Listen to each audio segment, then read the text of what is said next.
well-to-do family living a stone's throw from Buckingham Palace might not be your first thought for a grisly murder, an assault, and a missing persons case. From the outside, the picture-perfect portrait of family life, but behind closed doors, cracks were starting to show. And before long, a case so intriguing would emerge that it beguiled the whole world, and still does to this day. But will the murderer ever be found?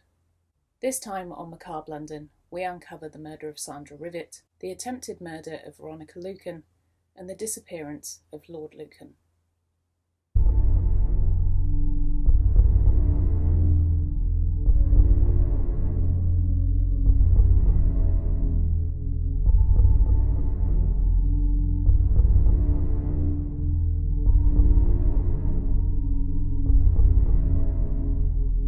London today is a bustling metropolis, an exciting place to visit, and a somewhat safe place to call home. An eclectic mix of people from all over the world live in London, and the crime rate is dropping year on year.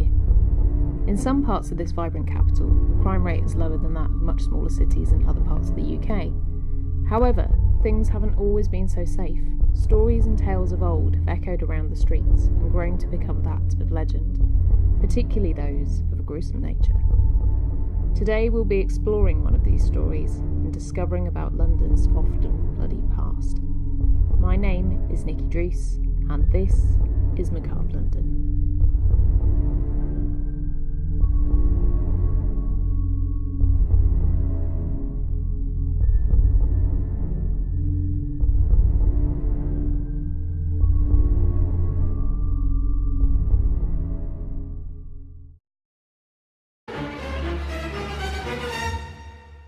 Now, before we get started, if you're new here, please click that subscribe button below, and also make sure that you click that little bell notification icon as well, so you get notified every time I upload a new video. If you'd like to find out more about me, the show, and what I get up to when I'm not recording this, then scroll down to the show notes below where you can follow me on social media as well. You can also find the details of our Patreon as well, so you can become a producer of the show, which will allow me to make more regular episodes, I promise. And you can do that for as little as $1, which is around about 70p. Apologies for the ad at the start of the video, however, I figured it was better to get it out of the way now, and then we can all crack on with the story.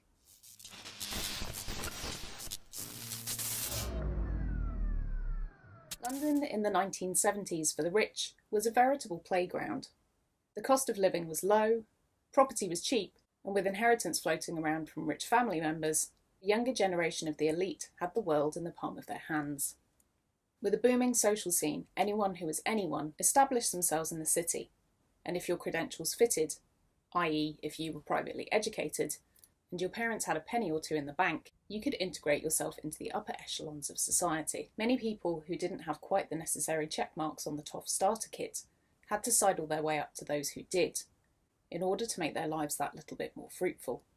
Veronica Duncan also had eyes on being part of the upper elite. Born in Bournemouth on the south coast of the UK in 1937, Veronica had a troubled and affected childhood. Her father, who was a major in the army, died in a car crash when Veronica was just 2 years old. To cope with the death and to escape the impending chaos of World War II, Veronica's mother moved her and her newly born sister to South Africa, where they settled for a number of years and where Thelma, her mother, remarried. After the war had come to an end, the family moved back to England and the sisters were sent to an all-girls boarding school in Winchester in Hampshire. Veronica reflected later on in life that she didn't remember her childhood fondly, and that the only relationships she recollected from when she was young were distant and cold. As soon as she was ready to head off and make her own way in the world, Veronica headed towards the bright lights of London and set her sights on an affluent lifestyle, but wasn't without her own successes. With a slim build and a silhouette that was a perfect clothes horse, Veronica had no trouble in finding a modelling job, and after a while of scoping her next move, she took a job as a secretary and then co-established a printing company, which was quite successful. By this time, Veronica's sister Christine had married into a wealthy family, and her husband was a gambler amongst other ventures, which mainly relied on biding his time to inherit his parents' fortune. Christine's husband William used to frequent many upper-class gambling dens, and that's where he met Lord Lucan, otherwise known as John Bingham. One weekend in February 1963, William decided to throw a party at their home, and invited a varied and eclectic mix of gambling acquaintances along. Veronica was also invited by Christine, and it was then she happened to notice the tall, dark and handsome gentleman who went by the title Lord John Bingham. Christine elaborated on what she knew about the Lord, telling Veronica that he was a professional gambler, single, but also heeded her a warning in that he was reported by friends to be gay, and so she would probably be barking up the wrong tree if she approached him. However, Veronica struck up a conversation with him, as she thought even if he wasn't interested in her, he would make for a good, handsome friend, but was quite surprised to find that he was responsive to her advances. Within a week, the two were dating, and Bingham would treat Veronica to lavish meals and extravagant evenings out, and their romance blossomed very quickly into a full-blown relationship. Before the end of the year, Lord Bingham, who was 29, had proposed to Veronica, 26, who gleefully accepted, and the two were married by November of that year. The pair, even though they were respected in high society, were quite poor when it came to friends, and the wedding was only attended by a handful of family and a smattering of acquaintances, leaving them lonely on their wedding day. Before the marriage, Lord Bingham confessed to Veronica that he had a dream of winning a powerboat race, and in a rash decision, he decided to spend almost all of his money on buying a boat and training in order to win. This was not exactly what Veronica had planned for her first year as a wife, and Bingham made the pair fairly destitute, even more so when the boat sank during the race, luckily with no injuries, but which made the whole fanciful investment a complete loss all round, along with Bingham's pride having been drowned in the process. Not content with having lost most of their money, Bingham also then decided to try and increase the small amount the couple did have left by gambling it. As a wedding present to the couple, John Aspinall, the owner of a gambling establishment known as the Claremont Club, gifted Bingham with £200 to spend on any game as he so wished. Gambling wasn't new to Bingham. He was a regular at the Claremont and would often spend long evenings drinking and gambling into the small hours. However, one night, with the fresh £200 burning a hole in his pocket, John went to the club and proceeded to gamble away not £200, but £8,000, plunging him and Veronica into even more debt.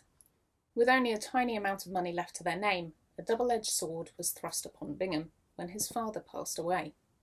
Along with grief came immense wealth in the form of land, property, and other trinkets and treasures, including his father's title of Lord Lucan. But along with a great title comes great responsibility, and Lord Lucan was set to uphold his father's reputation. But his name would also attract those of a somewhat nefarious nature that were after a slice of his newfound wealth. In a roundabout way, the inheritance came at a rather convenient time for the couple, as Veronica had news. She was pregnant, and the pair would need to find an appropriate nest to raise their firstborn in. Looking for a modest home, the Lucans set their sight on a townhouse, 46 Lower Belgrave Street, which just also conveniently happened to be around the corner from the Claremont. Lucan also stayed true to his gambling tendencies, buying Veronica 2 racehorses with his newfound wealth, and also sticking with his habit of regularly losing quite a lot of money. Not long after moving into their new home, Veronica gave birth to the couple's first child, Frances, in October of 1964, and she was very taken by her. But unfortunately, she was quickly engulfed by postnatal depression, which as a result saw the pair hire a nanny just 4 months after her birth, as Veronica was struggling to cope and John was more focused on gambling than looking after the newborn. Veronica was under immense pressure to produce an heir to Lucan's title, and the fact that she'd birthed a baby girl wasn't highly approved of by those in higher society and probably didn't do much to help her postnatal depression. However, by September of 1967, Veronica gave birth to another baby, and this time it was a boy. George was a happy, healthy baby, but Veronica was becoming even more dependent upon their nanny, and the children were being increasingly cared for solely by her. By the time baby number 3, Camilla, had come along, they were being cared for 6 days a week by their nanny. Sometimes Veronica would even hire a nanny to care for the children on the nanny's day off, so as to avoid getting out of bed. The nanny saw this as Veronica being lazy, but her long stints in bed suggest there was perhaps an underlying and untreated mental health issue at play, which led to her feeling detached and unable, or incapable, of caring for her own children. Over the summer, the children would be taken on holiday by their nanny, whilst their parents would live the life they had become accustomed to in Monte Carlo and Monaco, in order for Lucan to gamble in the local casinos there. Veronica was very aware of her own faults, and claimed not to be Mum of the Year, saying in a documentary released in 2017 that she knew she spent too many days in bed, and that she could have been a better mother. Even with the lavish lifestyle they were enjoying, risks were beginning to show in their personal lives. Jet-setting was exhausting Veronica, as she was often given the silent treatment by Lucan, and left alone while he gambled abroad, and she started to seek solace in one of Lucan's friends, Greville Howard. Howard was the complete opposite of Lucan.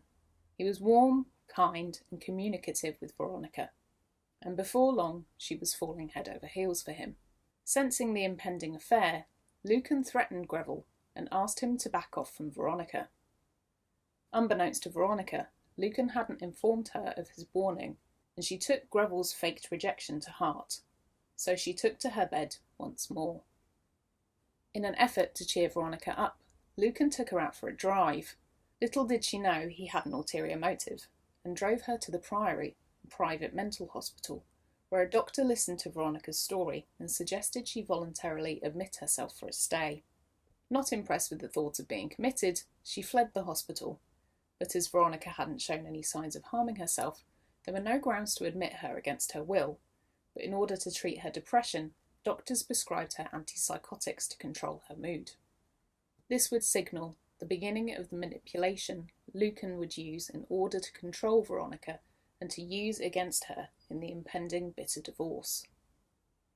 Lucan took matters into his own hands with Veronica, and used many doctors to state she needed help for her mental health, many of which never even met Veronica, and Lucan never consulted Veronica's regular GP about her mental health at all.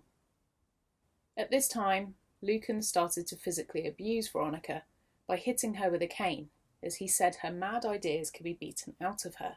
Not long after, Lucan moved out of the family home, and probably best for Veronica that he did, but not before he tried to get her sectioned once more in a bid to remove her from the family home.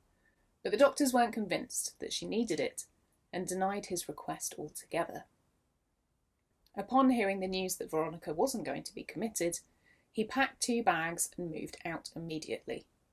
After 8 years, the Lucans' marriage was officially over. This began the descent into a vicious divorce, and the 2 Lucans were determined to make any interaction between them as difficult as possible, and a battle began for their children. After not seeing Lucan for a while, or hearing from him, Veronica sought payment for the children via her solicitor. The legal battle had begun, and Lucan was determined to not back down on the situation. One day, when the children were out with the nurse, who was looking after Veronica at the time, Lucan approached her with 2 solicitors and produced a court order, which allowed him to take them there and then. All 3 children climbed into Lucan's car, and just like that, they were gone. The nurse returned to Lady Lucan and told her what had happened, and understandably she was distraught. Her children were gone, without any thought from Lucan to tell her about his acquisition of them. Lucan's reasoning behind it was that Veronica was unfit to look after the children, and so he decided to take temporary custody of them. The couple's solicitors began exchanges of unpleasantries, and before long the custody case was being sent to court. 11 days of trial ensued, and evidence was heard against both sides. However, the goal was to prove that Veronica was fit and able to care for their 3 children, especially from her side. Lucan had been putting a case together to prove Veronica's suspected mental health issues, and unbeknownst to her, had been recording their phone calls, where he would goad her into making vicious expletives against him. These were then played back in court, and even though the content of the calls didn't portray Veronica in a positive light, the way Lucan had obtained them was brought into question, and didn't do him any favours when presented in court. After a long trial, Veronica was deemed fit and healthy to look after the children, with Lucan being allowed access for 2 weekends a month and half of the school holidays. The ruling also stated that Veronica needed support in the form of a nanny, who would look after the 3 children, whereas Lucan was allowed to look after them without one, and this displeased Veronica, as she felt she wasn't being trusted. And just like that, the battle was over, and life could return to a somewhat normal state for all of those involved. That is, until the night of the 7th of November, 1974, when everything would change for the Lucans forever. Join me next time for part 2 of this episode, where I uncover the horrific murder that happened at the Lucans' home, the mystery surrounding the night itself, and the subsequent manhunt that gripped the nation, which is still ongoing even to this day. I'll be back again soon, and don't forget to subscribe and hit the bell so you don't miss it. Thank you so much for joining me for another macabre tale from London's past. I've been Nikki Druce, and I'll see you all next time.